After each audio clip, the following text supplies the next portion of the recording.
So, hi, everybody, and welcome to episode 132 of Level Up, 60 minutes of live Q&A, where your questions really do drive the show.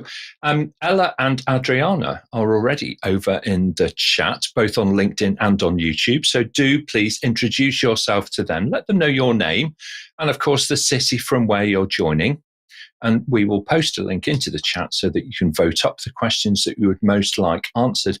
And also, of course, to add your own. And I can already see Agnieszka joining us from Poland. And if from memory, I think she's in the beautiful city of Warsaw, although I may have remembered that incorrectly. Anyway, look, lovely to see you online today. If you submit a question to us, then your name's going to appear in the credits at the end of the show. So do get your questions in early and stay tuned with us to see all of that happen. Today, we're talking about templates and in particular, your most preferred templates, whether it be project management, change management, and so on. Although specifically, really today, it is about project management templates.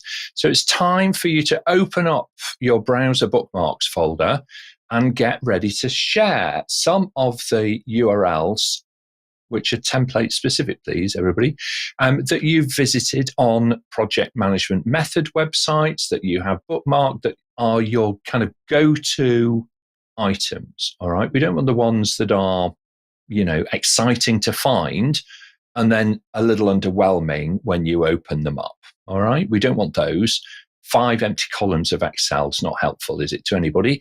But nonetheless, your must-have ones, your go-to templates that you use all the time would be really brilliant for us to be able to share those as a community. I can see Samuel is already online. Sam from London in the UK, it's brilliant to see you, and also Marjorie joining us as well. And Connie today has joined us from Georgia.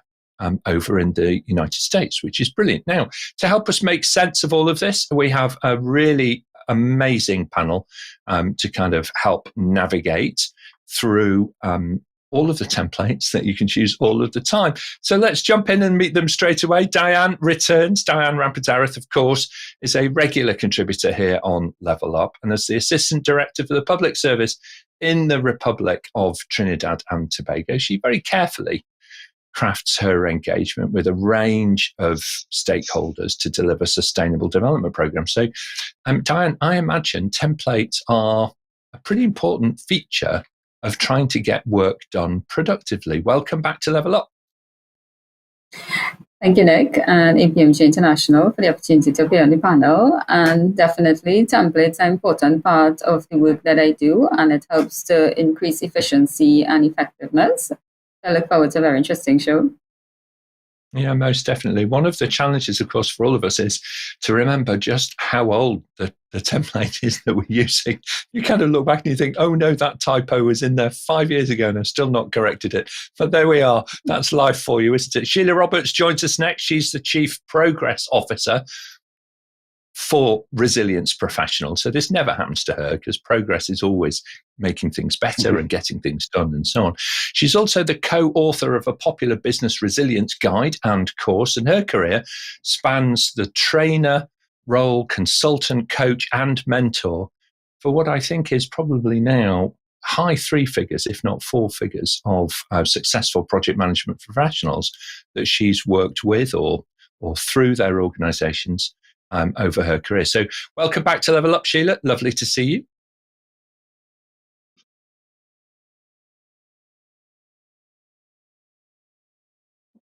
So we can't hear Sheila just at the moment.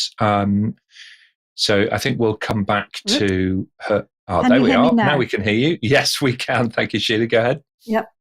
Sorry. Yep. No, thank you, Nick, and thank you to APMG for the opportunity. Like Dianne, I'm a real fan of templates. I think they're brilliant for actually helping people get started, but after they've started in their project management career, to make the best use of productivity as well. So looking forward to lots of good questions. Brilliant. Okay, thank you so much. Sarbojit Bose is again a regular contributor. He's the owner, of course, and the MD over at Cyberservices in Singapore. And if there was ever a community that embraced a really good template, it is the IT community. So Sarbojit, you'll be familiar with that. He's also a keynote speaker, of course, and an award-winning facilitator and coach in a wide range of project management disciplines. Welcome back to Level Up. Thank you, Nick. Thank you for having me. And well, like Sheila, I'm also a big fan of templates. I am tempted about the templates always, I always look for something exciting and new. And to be honest, Nick, as you said, there are some templates with just some pigeonholes. That doesn't seem very nice. But yeah, I sometimes make my own templates, and we will talk more about those things during the QA session. Thank you so much. All right, excellent. Thank you so much, Sarbojit. Raj Khanna joins us next. He is, of course, director and lead trainer at Raj Khanna Associates, where he's been lifting people up in their careers across not just time zones, but also now I imagine that he's getting on with his second generation of future project managers and project management professionals kind of coming through. So, Raj, welcome back to Level Up. Lovely to see you again. Great. Thank you to be back, Nick, and thank you again, APMG, for organizing it. I just wanted to say, rather than being a fan, etc., for me, templates are a guidance rather than an hindrance. And therefore, it's about how we use them is what hopefully we'll be talking about this afternoon. And also work with several portfolio management offices from across the world in supporting them creating those templates. So yes, looking forward to this afternoon session. Excellent. Thank you so much, Raj. You're absolutely right. A fool with a tool is still just a fool. So you're spot on there. Julian Solomon, of course, is Director of Training and Project Management at The Thought Nation. Passionate about teaching and learning, Julian really does invest in his courses to bring the content to life for every learner so that they get the maximum value. Julian, welcome back to Level Up. Lovely to see you again. Thank you very much, Nick. Lovely to be here. I just love what Roger was saying now about it might sometimes being a little bit of a hindrance and an administrative burden. Let's make it better for people. Absolutely. Thank you so much indeed. Our question master for today. Wow, we've got social media lighting up with us right now. But keeping track of that and all of the questions that are already coming in is our question master, Charlotte Miller. She's joining us from the Thames Valley here in the UK. Charlotte, how's your week been? It's been good, although I do have a Cornish cold, and I guess today I've got to be on my best behaviour because I am aware that family members and friends are watching me today. So, okay, great show, right, everybody. Okay. all right, okay. And in the true spirit of fairness and openness and non-commercial behaviour, other colds and coughs are available depending on the country and the location that you happen to be in. So very good, excellent. Well, look, let's jump straight into it, everybody. And Charlotte, may we have our first question, please? You can, Nick. We've got a question from Cindy, and Cindy asks, can having project management templates provide opportunities for encouraging a culture of collaboration among stakeholders? All right. Okay. So quite specific, this. It's sort of 3 questions in one. So there's different levels to it for the panel to be able to get their head around. Raj, why don't you start us off with this one? I think you're right. It's a question about, is it collaboration? Because for me, do we ask the stakeholders to complete the templates, if that's the question you're asking, Cindy, or is it about those people who are working with the stakeholders should have a template? So I'm really going to take the latter end because I can't see any of us asking our stakeholders to do it. So end users and certainly the project program managers.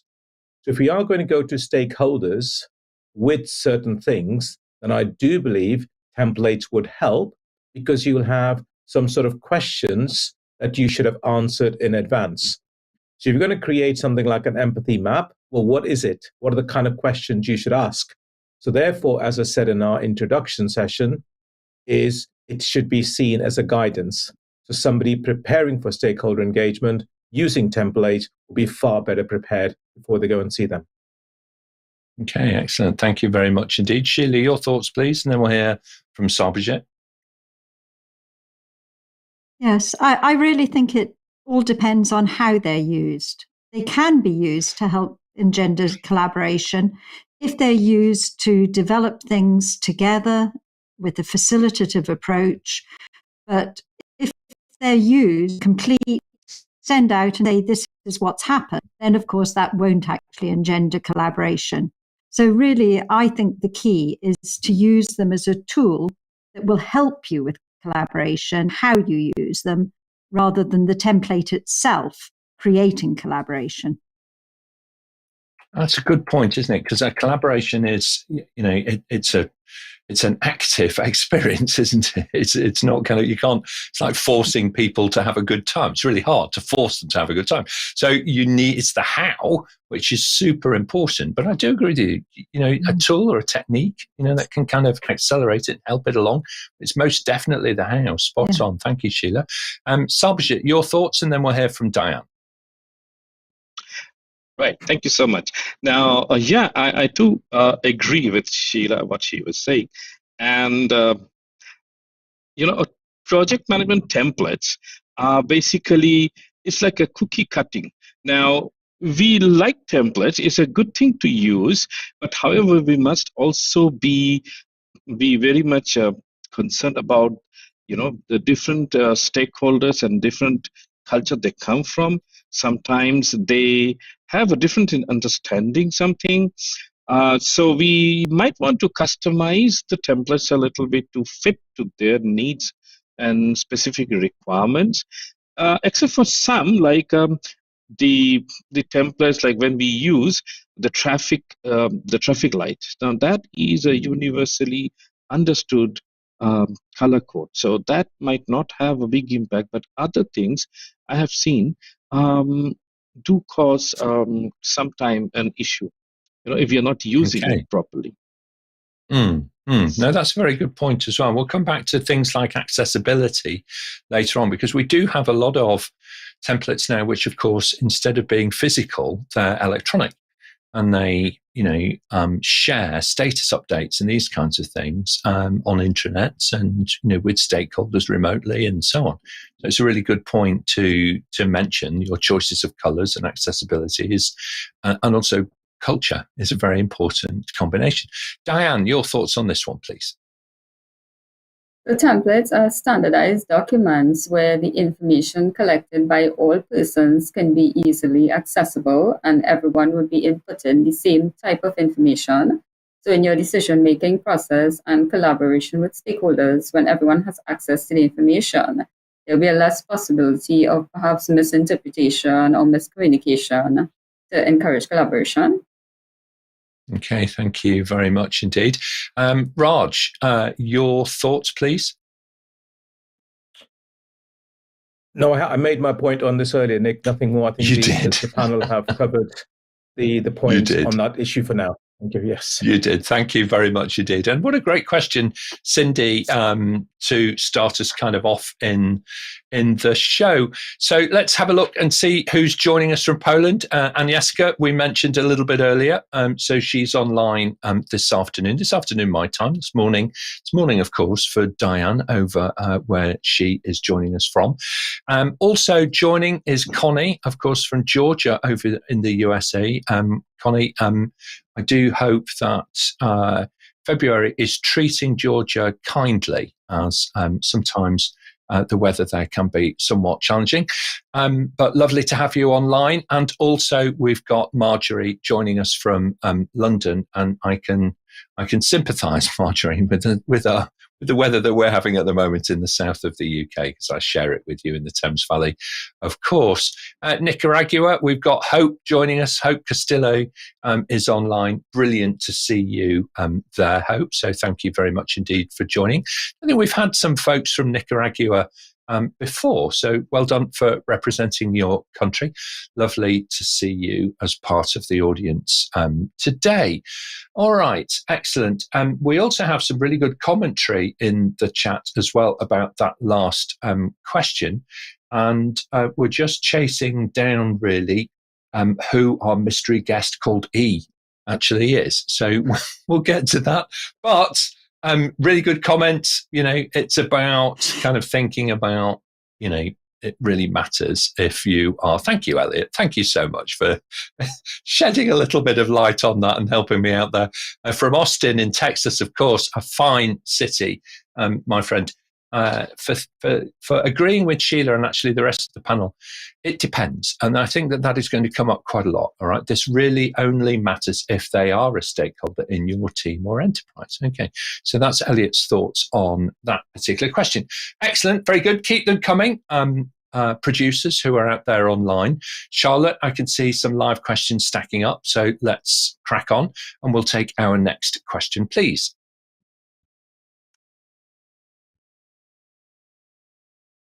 Thanks, Nick. I think we do have a problem with presenting the question on screen.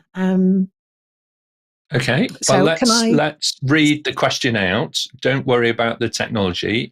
I can see in the background that the team are working behind the scenes to fix that little data feed as it's coming in. So let's move on and just read out the next question for us. That would be great. Okay, we've got a question from the Highway of Change. How do you assess if a standard template is worth reformatting rather than creating a new one? Well, that's a really good point, isn't it? How do you do that assessment? Whether do you reformat an existing idea or do you actually go and create a new one? So, Dianne, why don't we start off with you and get us going on this one? So templates are standardized documents which would identify certain critical pieces of information that you would want to collect. However, every project and every organization is different. So in determining that, you can look at customizing your template, the template to your organization's needs to see what information you can collect to improve your decision-making process. Thank you very much indeed. Julian, your thoughts on this, and then we'll hear from Raj. Yes, building on from what Dianne said, I believe it's really about the purpose of the template and how it conforms to your organizational standards. If they have processes and policies, etc. And so it's really important first to look at the need of the template, the purpose of the template, and then to be able to elicit the correct information for that. Yeah, purpose. Now, that's a really, really key word. And somebody once described to me recently that purpose is one of these ideas or concepts where it's really good to think about the absence of something. So if you weren't using that, what would be the outcome? And that can often help your brain tune into the true purpose. So it could be to save time, it could be to facilitate, it could be to summarize, it could be to prioritize, but whatever it is, that's the purpose. So really do think about the purpose when you are considering making any changes. Excellent. Thanks so much, Julian. Raj, your thoughts on this? Both our previous panelists have picked up the key words in there, as you mentioned, the word purpose. And it's literally linked and extending on that comment on that purpose. What are we going to use once the data has been collected? Because I think that's what people don't understand. Why are we using this template? It's because to introduce some consistency and to collect data. Now, if that data is not going to be used at all, then why collect it? So therefore, a template that is created in an organization, in my opinion, should constantly be reviewed. Maybe every quarter, maybe every 6 months, whatever your organization's policies and policies are.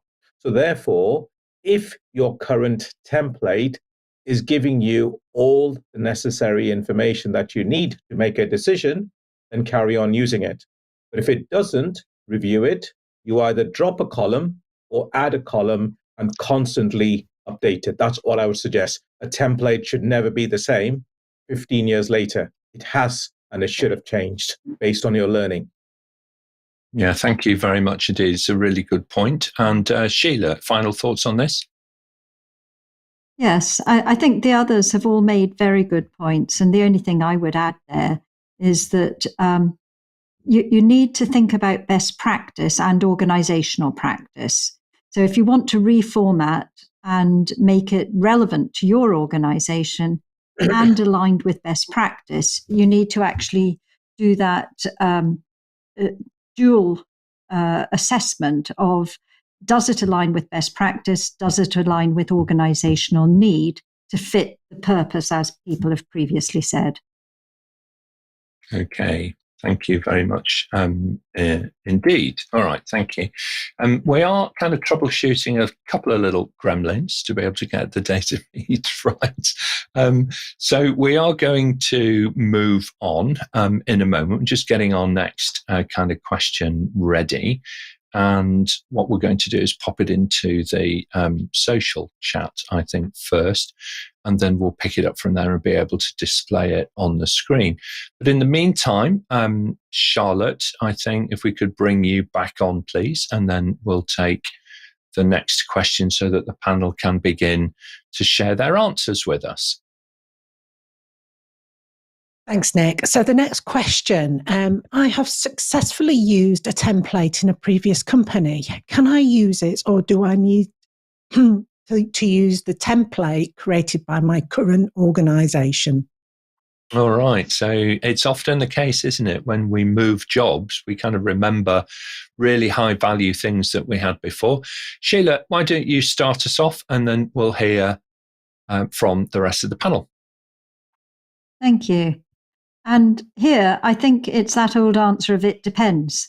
If your organization dictates that you must use the organizational template, because that is the requirement to comply with standards in the organization, you would need to discuss with the PMO or whoever is responsible within the organization if you want to use something else.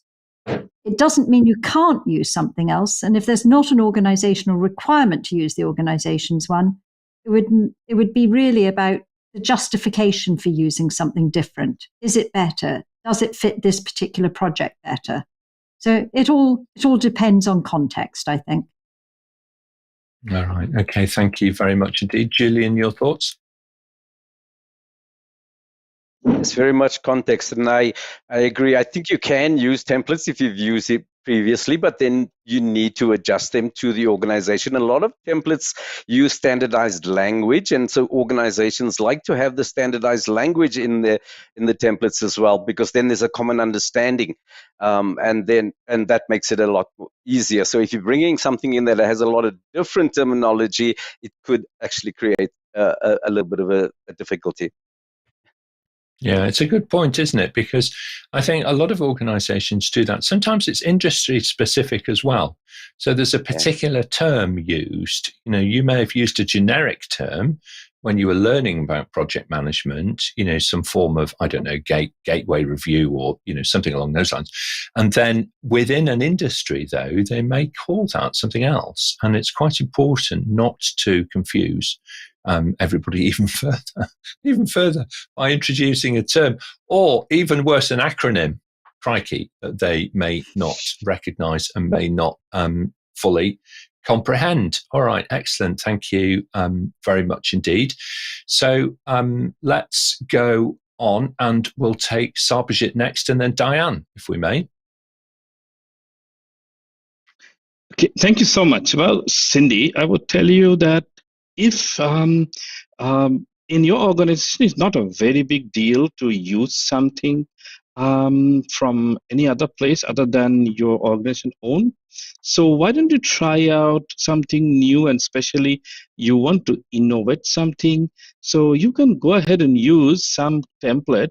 You don't know, tomorrow that may be a part of your organization, because if it adds value, then why not? But yeah, please don't use any other organization's logo or something. Please strip them off those things and make sure your previous organization has not patented that. right? If they have something, then yeah, please don't use that. But otherwise, go ahead. Thank you very much indeed. Dianne, your thoughts? So I agree with all the other panelists. And just to say that when you join a new organization, you usually come with your own work experience, your lessons learned, your best practices from your previous organization.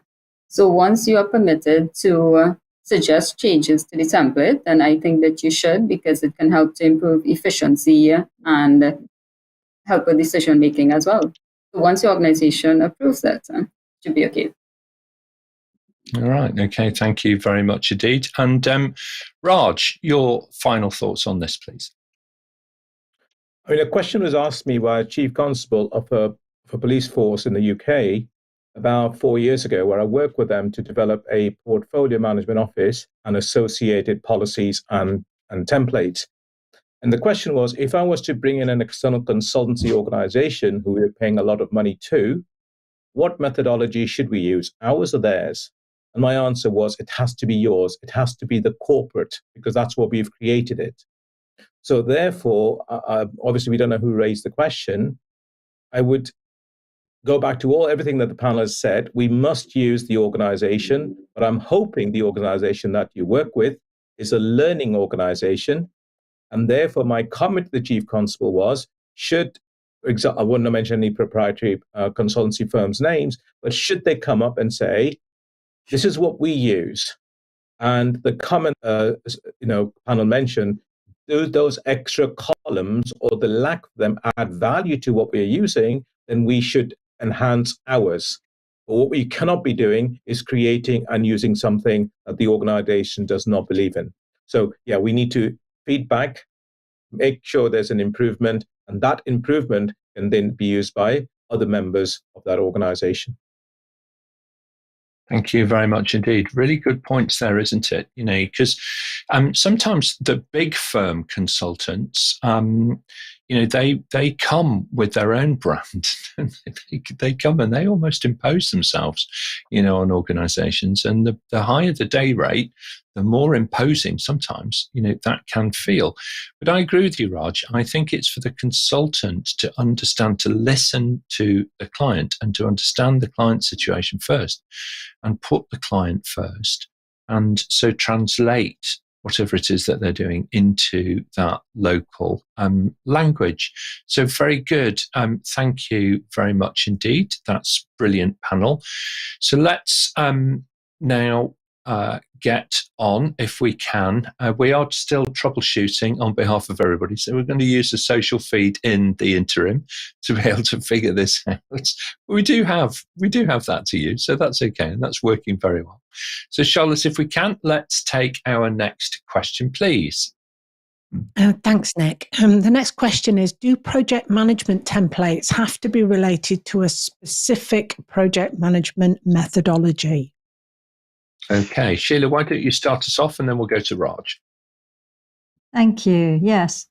With this, they don't have to be related to a specific project management methodology. And if you have the luxury of helping to create the project management approach for an organization, which I've been lucky enough to do with a few organizations, from wherever you want to, that works for the organization.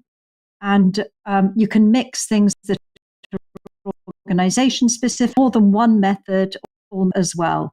So I've had things like, one organization I worked with had something they called a white paper that most others would call a business case. We put that in, but we also then utilized some standard things like a risk log. So, and then things from other bits. It doesn't matter where it comes from if it's right for that organization. Thank you very much indeed. A great start for us on this one. Raj, your thoughts, please, and then Dianne. I concur with what Sheila's said.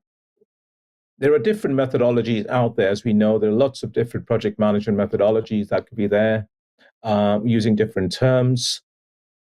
So therefore, I come back to what I said earlier.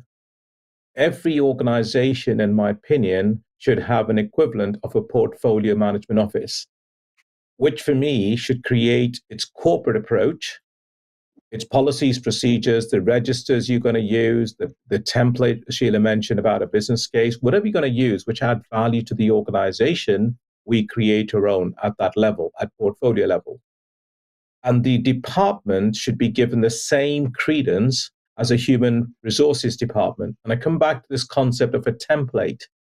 So the human resources department has a policies and procedure about booking annual leave.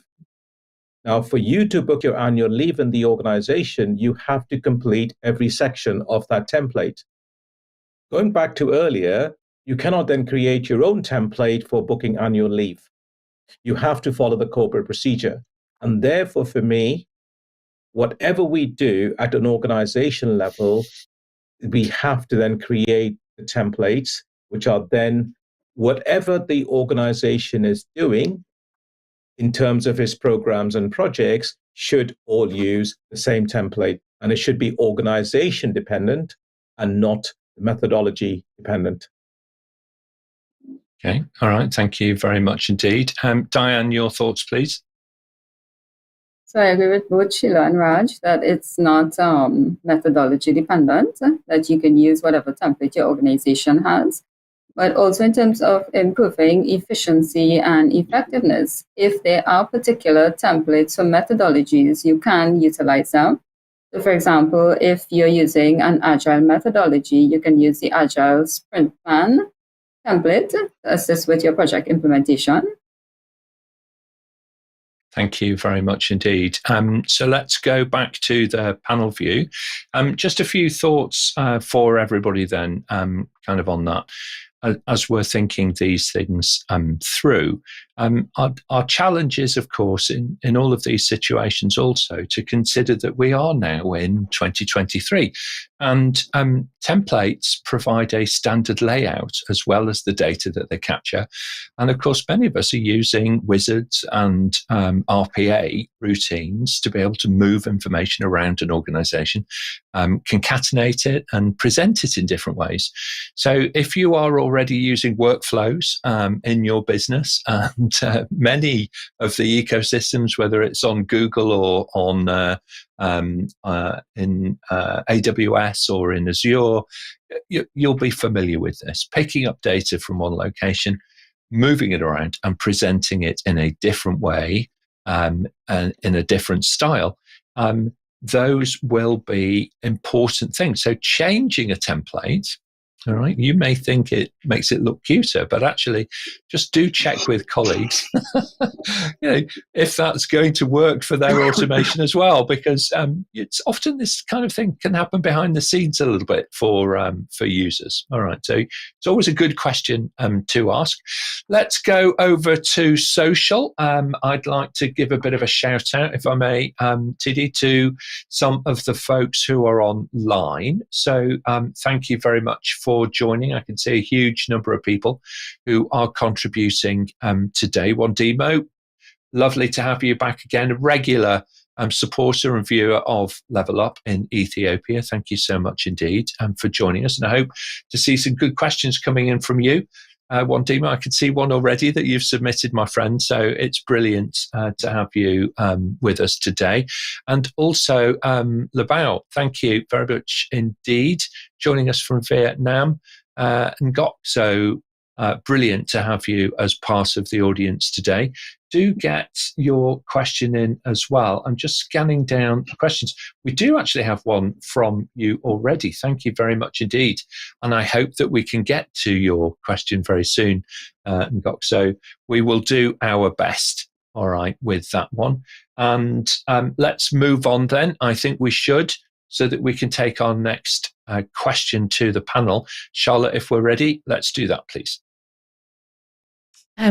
Thanks, Nick. The next live question is a live question from Juan DeMeo, and they ask, why do some people resist using standard templates? Well, I can give you my personal view on this, because it depends if you're a conformist or a kind of a creative. I would say is part in some people's nature not to want to be constrained. Sarbojit, you're a free thinker, bit of a free spirit. What's your experience on this? Why do people sometimes reject conformity? Yeah, I can understand very much, Cindy, on this one. And it is very close to my heart as well, because I also don't like standard, stringent things. I like to create things myself. Now, that for an organization might be a problem, but because I have my own organization, so I can do my own template creation. So if you are at my place, then please, you can do that. Spoken like a true C-suite, a true CEO. All right, it's kind of in Sarbojit's world. Anyway is fine so long as it's his. So that's really great. Thank you very much indeed, Sarbojit. Very honest answer as well, though, my friend. Really appreciate that. Let's hear from Julian, and then we'll hear from Raj. Why do people resist it? It's really because they're not used to it. They haven't been trained in what it needs to provide, what information it's going to be providing for, and how they need to contribute to that. And so I believe that a lot of the times we get things shoved at us and say, you need to use this. And that's not very good. And so a lot of times it needs to be a really good communication process of why we're doing something and why it's fit for purpose at this stage. It's a really important part, isn't it, of helping people, is to start with why. You start with the why, not with the what. And then, if people understand, it's like, oh, right, okay, I didn't realize that, and so on. That can often get over, that initial reluctance. Totally agree with you, Julian. Thank you very much indeed for pointing that out and getting our attention on the why first. Raj, your thoughts, please, and then we'll hear from Sheila. And really extending on what Julian just said, a lot of times people are given a template and they're told you must complete it without trying to understand what is its purpose, how it's going to be used, why are we trying to do it. I just want to take our focus a little bit away. I know we're talking project management templates, Nick, but I just want people to feel templates are not science fiction. In any part of life, if you go for a bank, if you go to, I'm going to mention a few banks, so it doesn't matter. You may want to open a new bank with Lloyds, you may go to Barclays, you may go to Halifax, you may go to HSBC. And you will find that each of them will have a template because they want to collect certain information from you. Now, each of those will have a different approach. And hence, coming back to questions today, it was asked, what do I do if there's an organizational template and I want to complete my own? Well, you can't. Because if you were going to Lloyds Bank and you didn't give them all the information they need, you're not going to get a loan. And again, going back to what Sheila said earlier, there are some best practice. So there are certain international statements that a bank must collect from you before they authorize a loan. So, you book a holiday. So all of this thing, people suddenly think project management is rocket science and you're making me fill a template. Well, life is all about filling in these things called templates. So why is this any different? So therefore, if we can explain to people, as Julian said, why we're doing it, how we're going to collect it, but later on, show them that we generated a report from what you completed. And those people who've completed a tax return, which we in the UK have to do every year, well, if that template was difficult, well, you ain't seen nothing yet. So without it, your HMRC will be asking you more money than you need to have. So let's just not think this is a rocket science. We just need to make sure, again, as a panel said, make it work for the organization. And if you can provide feedback on how we can improve in it, then hopefully we'll get there. Yeah, it's a really good point, isn't it? Because it's about being able to see those benefits. Whenever you're kind of needing to spend some time to give information, what users typically want is they want to see some value back again, kind of thing. So absolutely. Filling stuff in for somebody else's benefit is part of everyday work, of course, but getting some value back personally as part of that, something that could help you, or even some recognition actually for being able to complete things on time and get things done.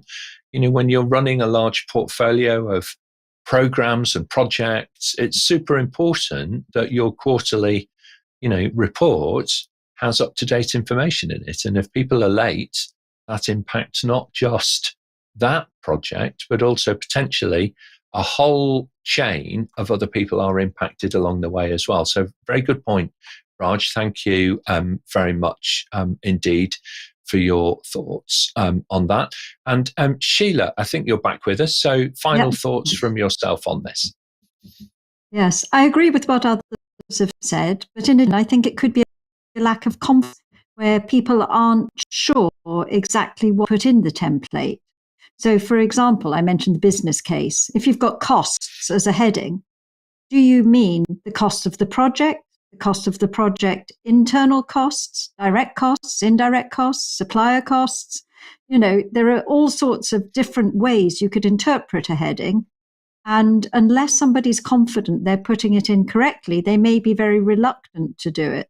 So some coaching may be helpful there, and supporting people so that they actually have that level of confidence. And at the same time, you can give them the understanding of why they're doing it, why it's important, how it's going to be used. Yeah, very good point. Thank you so much indeed. Raj, you wanted to add something. I think Sheila just reminded me of a very important point. When our daughter was 8.5, she said to me, "Dad, can I have a bunk bed, please?" And I said to her, "Write me a business case." And she looked at me. Now, I could have given her a blank business case template and said, "Go and complete it." I didn't. I spent minutes explaining to her what the business case, the headings were. I explained to her, what do I mean by reasons? As Sheila said, the costs, the timescales, etc. Because she understood that, she disappeared for 3/4 of an hour. And I thought, she thinks, what an idiot. Let me go and ask Mum instead. But she didn't. Because she understood the purpose of that, she actually wrote a 1/4-page handwritten business case.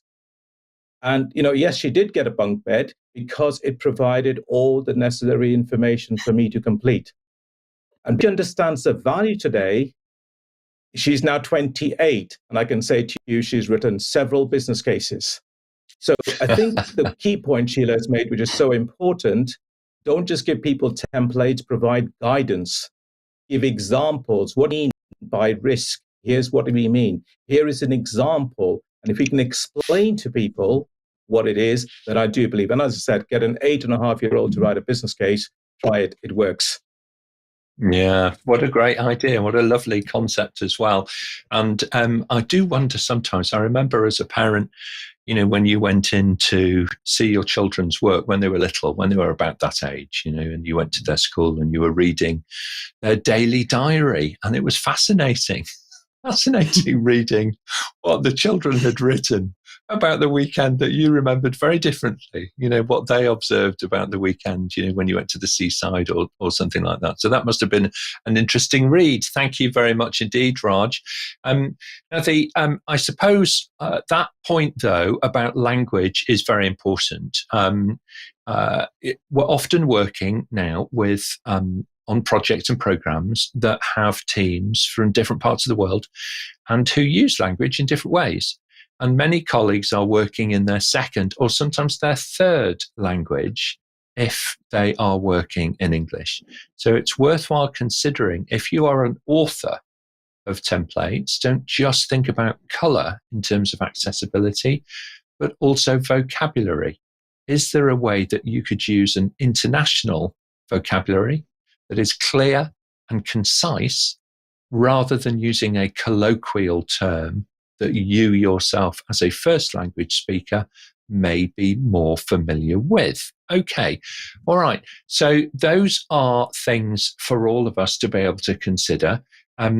We have indeed, thank you, Ella, online, been able to summarize how you go about getting capital expenditure into household budgeting.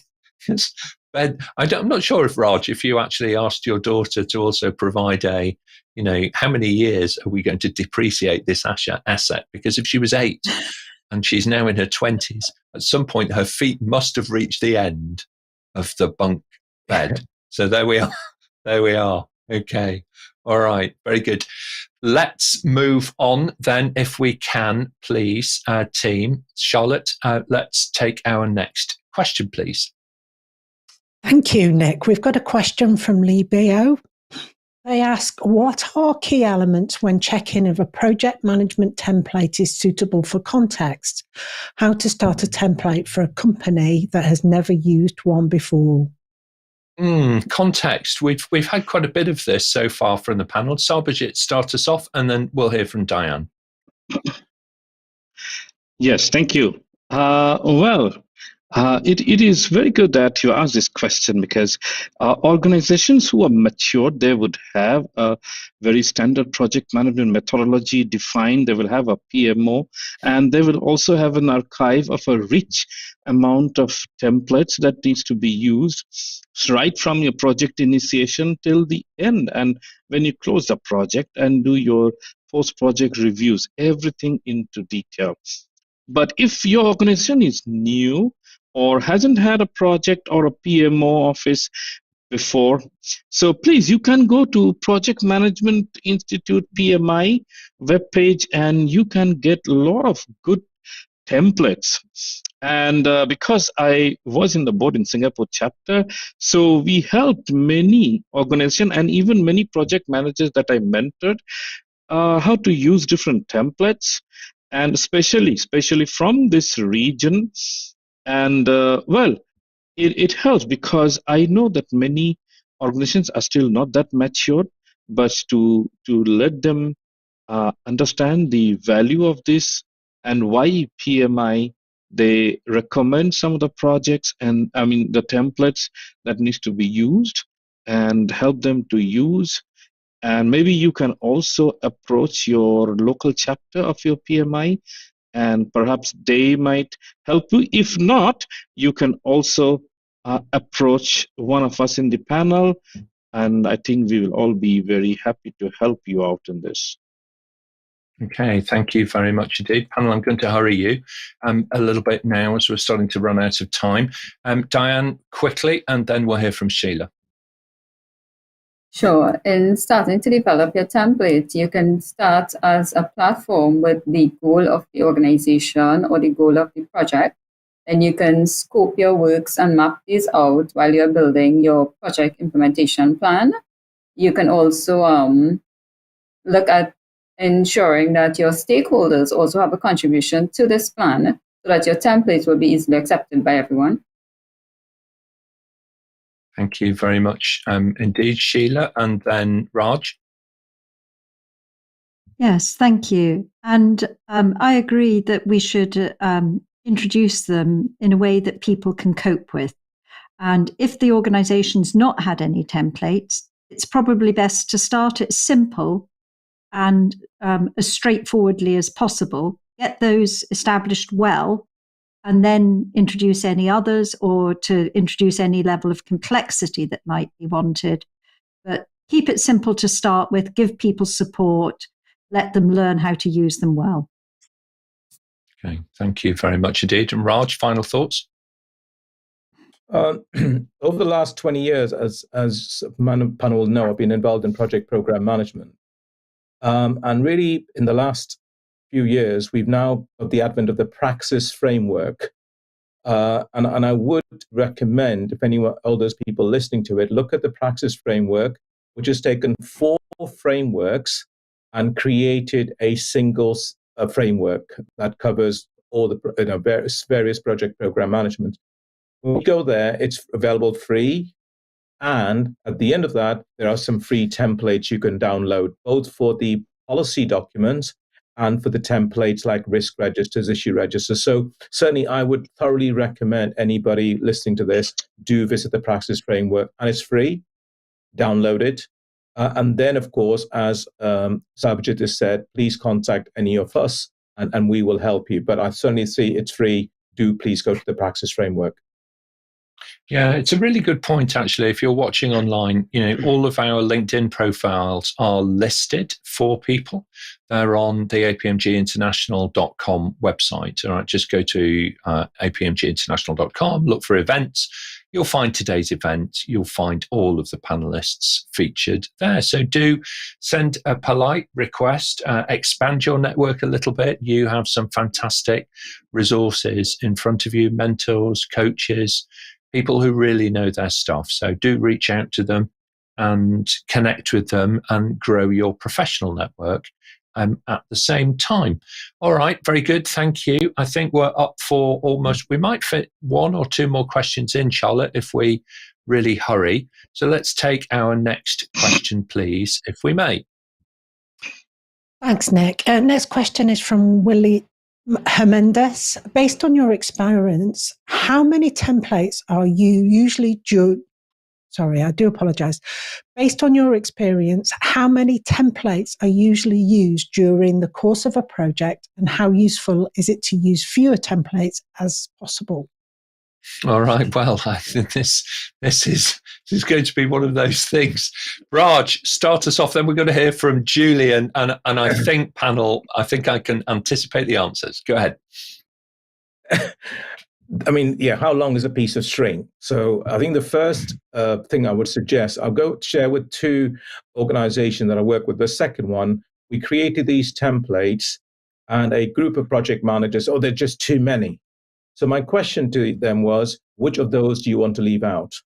Do you want to leave out the lessons log? Do you want to leave out the risk register? Do you want to leave out the issue register? Do you want to leave out the team structure? Do you want to leave out the stakeholder register? You want to leave out the communication plan? No, we need all of those.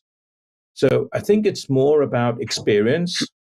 The other organization that did come back to today, if you have a good, mature portfolio management office, they will create the templates.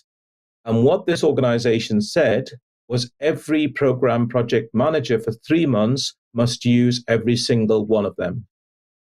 And then we will have a discussion with our community of practice to say which of those added value and which of those did not add value.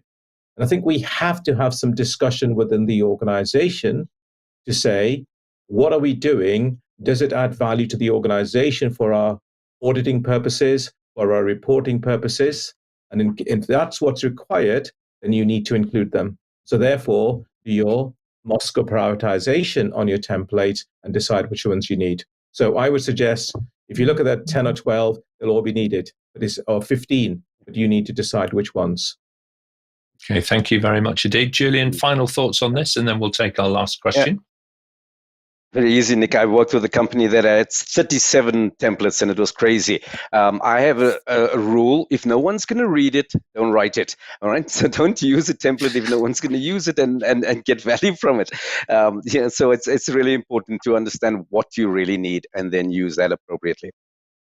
Yeah, asking good questions about this kind of stuff is the key to, I would say, a work-life balance rather than just blindly, kind of going through the motions. But we all still have to accept that there are certain core information that needs to be appropriately shared around the business. And that's a very important part of being in a project. A project team is a team. Everybody cannot be in the same meeting. You're not going to be in the same sessions as the BA every single time. You're not going to be in the same sessions as, the people who are managing the communications every single time. So you do need to share, and sharing is most definitely caring on projects. Excellent. Thank you very much indeed, panel. We've got our technology finally sorted, and it's time for our final question, I have to say. So very well done to the technical team for jumping onto that problem and resolving it on our behalf. Charlotte, let's take our last question for the day. Thanks, Nick. And as you can see, I'm smiling again. Next question is from Ashray. What risks are associated with the change of project templates during the project life cycles? Right. Okay. So we're halfway through, or a third of the way there, Raj, and then suddenly everything changes. Start us off on this, please. I think one of the key questions I ask people is, what is a key risk in a project? And people go through all of those: funding may be removed, etc. And for me, this reinforces the value of having a corporate template that is completed properly by explanation, training, etc. Because one of the greatest risks in a project is a project manager eloping. Now, should the project manager elope, where is all the information that the project manager's got it somewhere here? Well, I'm afraid that's going to go. So therefore, I would consider that as your risk and make sure we have the templates created properly and used consistently across the project. Thank you very much indeed. Sarbojit, and then Dianne. Right, thank you. So my take it, people like some stability.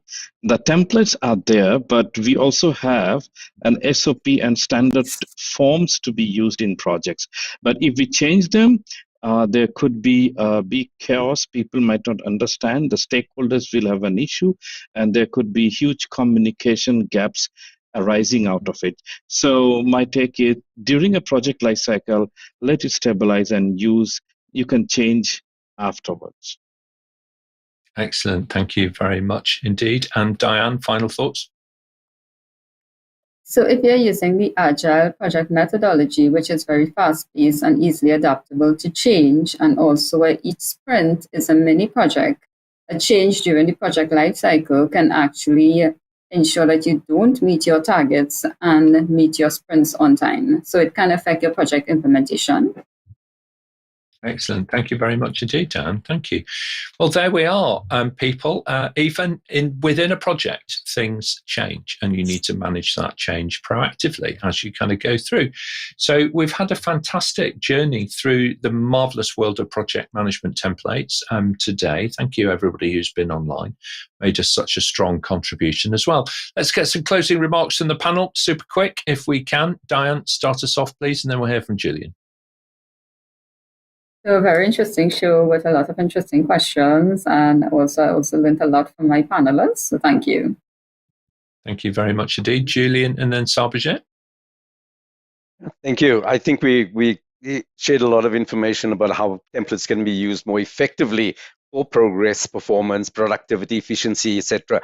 My favorite is, as Raj has mentioned, the Praxis framework. It's got such a wealth of information, in the library, in all that it encompasses. So I encourage that one the most.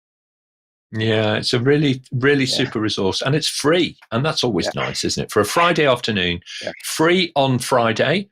There you are, praxisframework.org, I think, is the shout out for that one. Thank you, Julian. Sarbojit, and then Sheila. Right. There was a brown crow. So panel, tell me what you heard. You heard there was a brown crow, and you might think, why I'm taking it? Well, the point is, when you hear there was a brown crow back in India, they will make it as to close the door. So, in templates, it is very important to carry the communication that we want. Otherwise, that could be a blunder. Very good point. Thank you very much indeed. And we will reflect on that. I've made a note of that, actually. It's a lovely saying, isn't it? So I'll think about that one and reflect on that one. Sheila, your final thoughts, please, and then Raj. Thank you to everyone for great questions. And I would encourage the use of templates, but use them wisely. Yeah, I completely agree with that. I think they are recipes for success. And the more that you get to know which recipe to reach for the informal project meeting versus the formal dinner, I can put it that way, it may be a little bit different, and they need to hit the mark every single time. Raj, final thoughts, and then we'll come to Charlotte. Oh, thank you very much. It's been great to work with the panel again, and and hopefully our viewers who've raised some excellent questions have appreciated the value that the templates have, especially dealing with, as I said at the end, with the project managers eloping. Yeah, most certainly true, and that can happen from time to time, can't it? You get to that kind of, through the joyous startup through to the tricky part, and then suddenly the project manager moves on to a different project. Unheard of, Raj. Charlotte, your closing remarks for today. My apologies for today. I really did tempt fate today, didn't I? We're saying that my family and friends were watching and we had a problem with the technology. Thank you very much to our panel, and thank you so much for bearing with our technical issues to our audience and our viewers. We've had some great questions and we just couldn't fit them all in. So thank you. All right. Okay. Thank you very much indeed, Charlotte. Now then, thank you on behalf of everybody to the panel. Great job, everybody. And thank you to all of our producers online. We've had hundreds of people actually who have been watching us in this last hour. So we're going to move on now and focus on what's coming up next. So over on our website, you can now, of course, search for answers to all of the previous questions that have come up in Level Up. Also, Midday Mentors, our Connect series, which is all about problems and solutions, and a whole series of podcast interviews and so on. It's a really rich collection for you to dip into, and you can search for it by keyword or topic. It's really useful. So do hop over to apmginternational.com and have a good look there. You can also, of course, listen to the audio versions of these shows on your preferred podcast platform. And please do just take a moment now to like, comment, share, and subscribe to the YouTube channel. It doesn't cost you anything but a moment of your time, and it really does help more people discover our content and get value and level up their careers. Looking forward, on Monday morning at 8 a.m. UK time, we're going to be exploring building a culture of agile change in your organization. We're often asked to be more agile. What does be more agile mean? And how do you actually go about helping colleagues to feel part of that journey in real time? Webinars to look out for next week. Well, we've got 2 from APMG actually, including how to kickstart your robotic process automation journey, as well as looking at data-driven trends in change management. Okay. Now, both are actually on Wednesday, although they are at different times. Full details are on apmginternational.com. Subscribe to the show, and we'll send you a personal summary of what's coming up and how you too can join us here on the panel. And of course, level up your career with APMG. Thanks very much, everybody. Have a great weekend. We'll see you next time.